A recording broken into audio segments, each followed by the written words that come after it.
when would a corporate come to your treasury team, and what all products you guys deal with? Corporate, firstly, they need to have a foreign exchange exposure. Now, see, you've been able to move into the career of treasury because of the internal exams and all. Now, suppose somebody who is sitting outside, uh, he's not into a banking space, and he wants to enter into a bank's treasury. Okay, let us assume a private bank. So, what Yeah. should be his trajectory? What should he do? What are the key skill sets that he can focus on to enter there? What all things happen, because markets move very quickly.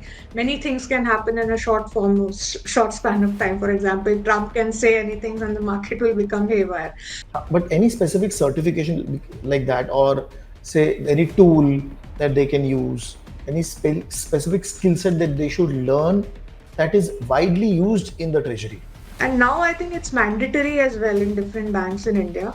A certified treasury dealer gives an insight into what happens in a treasury setup. So that you have been taking a lot of interviews of young guys who want to enter into treasury space. So what are the biggest mistake people do in interview?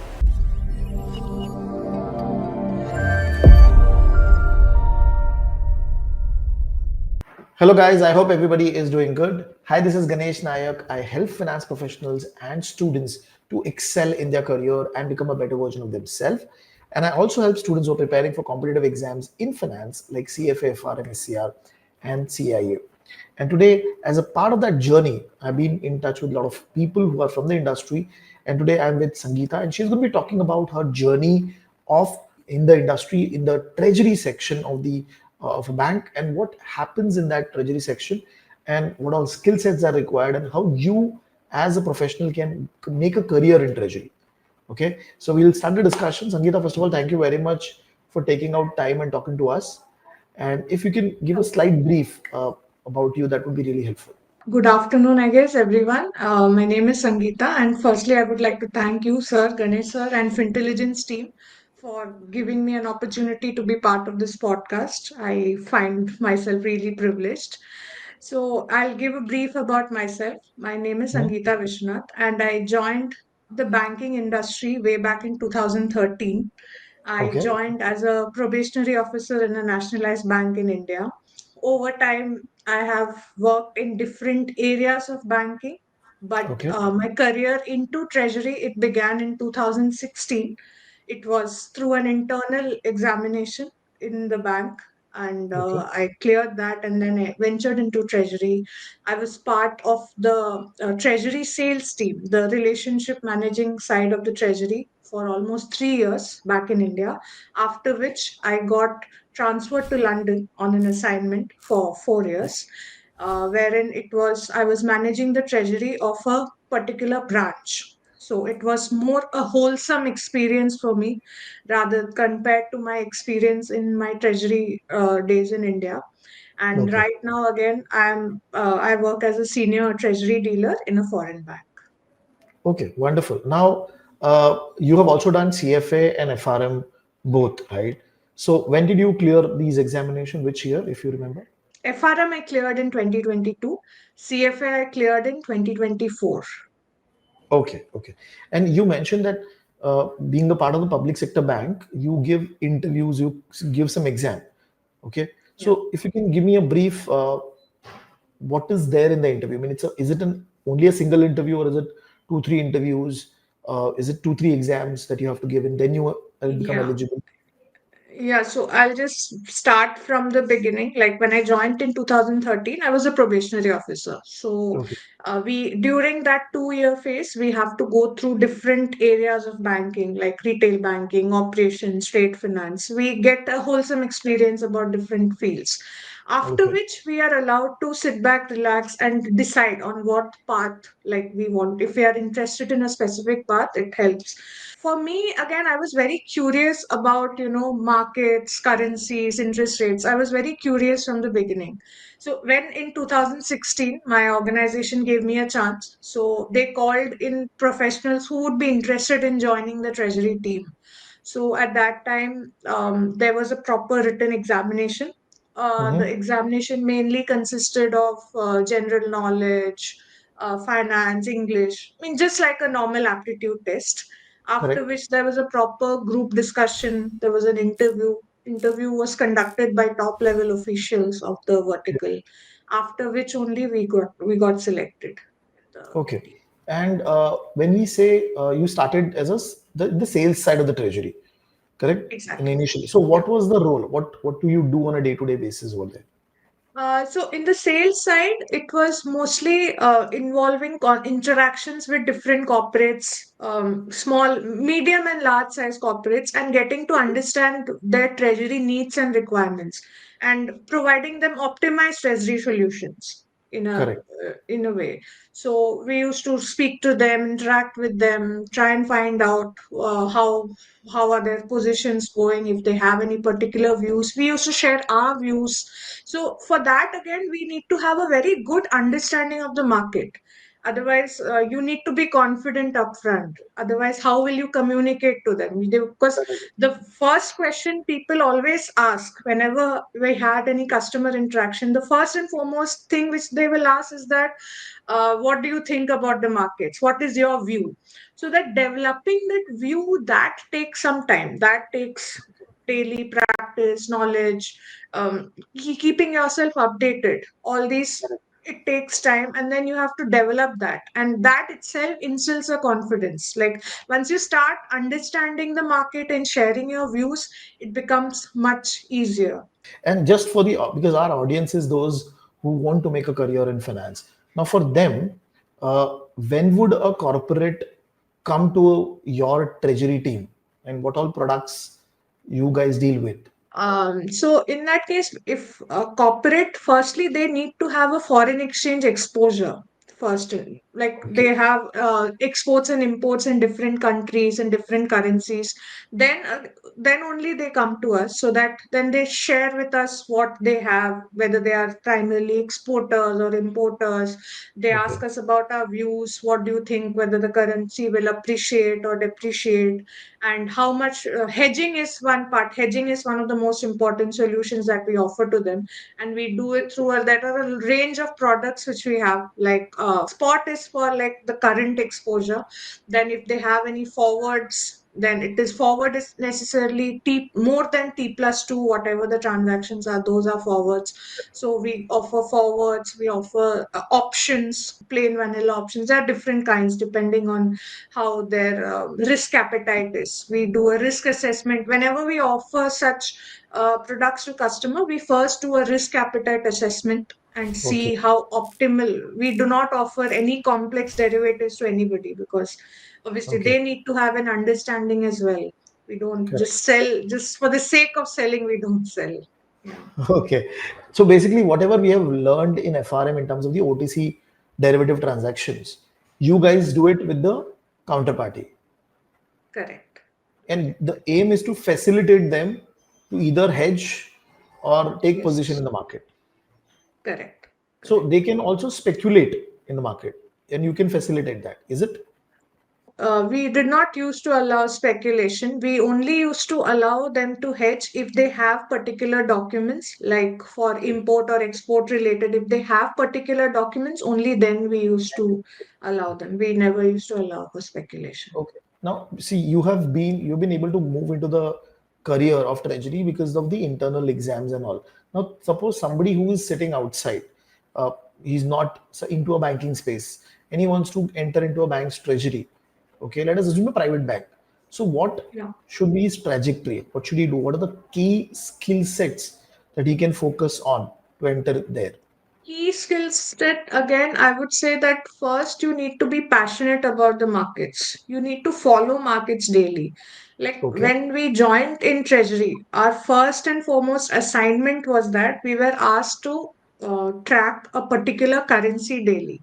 And we used to see what the currency movements in that particular day, why it moved, what would be the movers in the next few days. So that we used to have a proper insight about. That was the first and foremost task that we were assigned. Almost all, I would mean, many people who join Treasury with me would agree that everybody, the first thing they will be asked is to learn about a particular currency pair, follow that for several weeks, build up that market rapport. Reading news again, it's is of paramount importance. Firstly, we check whatever yesterday, like after we left office, what all things happened, because markets move very quickly.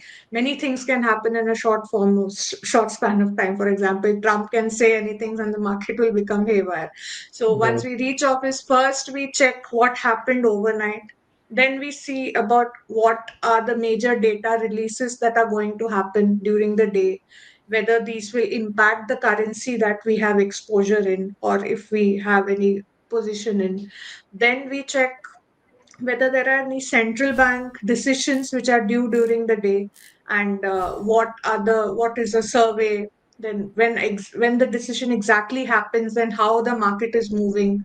So Correct. basically you need to have a a love for the markets, in short. Like, you need to follow the market. I mean, many people come to me and say that they are very passionate about the markets, but when I ask them any particular thing, that what are you passionate about, they're not able to say. So you need to build that market love, in a way, But this is with understanding and respect, following the market. but any specific certification like that, or say any tool that they can use, any specific skill set that they should learn that is widely used in the treasury. In 2017, I think we were asked to do a course by IIBF, Certified Treasury Dealer, that will give any person who wants to enter. And now I think it's mandatory as well in different banks in India. A certified treasury dealer gives an insight into what happens in a treasury setup entirely. It's like the basic fundamental insight into it. They used to have a practical exam as well, so that was nice. And CFA FRM, of course, it gives a wider understanding of the treasury. Like, FRM is more in the aspect of from the risk, stress, liquidity Correct. side of it. Especially the topics in market risk, liquidity risk in FRM is really helpful in from the treasury point of view. Okay. CFA again, CFA, the fixed income and derivative side of it, that is really very, very helpful, especially in understanding the yield curve, the macros, understanding the global macros. CFA again is very helpful. Was very helpful when I. Okay, okay, okay. Now, anybody around you, or you have heard about somebody who has got into treasury in a very unusual career path? Yes, yes. Actually, I know people from like operations who have got into treasury. In treasury, there are three parts: front office, middle office, and back office. I belong to the front office. So I know people from the back office who used to see what we do, but they used to have an understanding of what happens after the trade. So they got interested. They had come to us and understood and they have shifted. I know people from IT background who have shifted to treasury, because treasury Okay, again involves a lot of IT help and support background. Lot of things happen. So many people from IT, I know a few people from IT who did come into treasury because of that interest. Yes. okay, very good. And suppose if we're talking about a college student, okay, or somebody who's just started out a career. Now, what Mm. would be your recommendation? Should they take an internship into uh, a treasury team, any small treasury team, any small company's treasury, or should they do trading personally, which should help them in getting into the final goal of entering into treasury? I think both can matter, to be honest, because but they're not again the same thing. Like the trading internship, I think it should be valuable because it will show you the environment that you will work in. You will see Okay, that how the dealers will think, how information flows, how decisions are made, then how liquidity, risk, how these shape the treasury way of thinking. So even if like in the internship, I don't think they will get to execute positions, but they will get to know, they'll get to have a flavor of what exactly happens in a treasury. In case of real trading, I mean, whether it's in a bank or even there are paper trading approaches. I mean, people what we used to do paper trading as well in our initial days. When we were not allowed to take positions, we used to at the beginning morning we used to write down that this currency we think that this will reach this. We used to predict, and we at the end of the day we used to review. So Okay. Okay. um, but if someone is trading without risk limit and without journalizing, it doesn't translate into a real dealing room experience for sure. But Okay. if they do it with discipline, and it can be a very strong signal that it can help them in Okay. getting into Now, like treasury. you mentioned that you have been taking a lot of interviews of young guys who want to enter into treasury space. So, what are the biggest mistake people do in interview? I think I've mentioned before also that people say that they're very passionate about markets, but they cannot speak anything when they ask about any central bank, any currency pair, they're not able to say anything. That we say feel that that's the biggest red flag in treasury, because in treasury interest cannot be theoretical in a way. It has Correct. to show up in your daily habits. The habits have to develop from a very early age. Like people need to give. We first thing, which one thing which we always ask in an interview is give us the view about any particular currency or any particular central bank. If they are able to give that view in a very simple, structured way, then it is obviously it's very important for us. Then we understand, okay, this person understands the market. So that basic understanding is very important. And if suppose, for example, somebody wants to move to treasury, what are the easiest and the practical way? Uh, Suppose he's working in a bank's branch and he wants to move to treasury. What is the easiest practical way he can do? I would firstly say that they might have to look for internal opportunities, internal mobility, if it is Mhm. possible. Every bank will have a treasury team, ALM, liquidity, or for that matter, even risk team. They can look into roles there in those fields, and then they can have a wider understanding about treasury, and you can start support on the hand side. You can also support treasury on different projects, on reporting, or even market analysis, for example. And once they see the consistency, then the treasury team will also be interested in how you are and might include you. Otherwise, I would say they can target like functions which like feed into treasury, like treasury operations, liquidity risk, fund transfer pricing, product control. These build a sort of balance sheet thinking, and they're very good ways to get into the dealing mindset. And again, third would be creating those habits that, as I mentioned, like Right. following currency, central banks, and maybe keep a market journal, for example, so that because it has to be happen daily, otherwise it's very Okay. difficult. Okay. Now I'll move to one final section of the podcast, which is basically a rapid fire section. So I have some questions which I've listed, and you will have to answer fast. Okay. Okay. Okay. First question: one interview mistake students should avoid. People say that they're passionate about treasury, but they have no idea about it. CFA or FRM, which shaped your career more? It's tough question. FRM helped me with the stress limits, risk part of it. CFA helped me in conversations with different people, but between them, it's very difficult to Okay. choose. One habit that keeps you sharp in fast market. Starting my day with a plan and ending my day with a review. One skill every future dealer must master. The ability to stay calm in a very fast moving market. Okay. One misconception about treasury rules. People think that treasury is just about trading forex. It's actually about liquidity, funding, and protecting the balance sheet. Wonderful. Okay. One piece of advice for aspiring treasury professionals. Track one currency and one central bank every day. Wonderful, wonderful. Sangeeta, I mean, this conversation is going to be really, really helpful for a lot of our audience, students, working professionals who want to learn about treasury, want to enter into treasury, and obviously your guidance, your experience will give them some idea and will at least accelerate them into that area. So again, thank you very much for taking out time and talking to us. Thank you, sir. Anytime. It was really a pleasure to be part of this podcast. Thank you so much.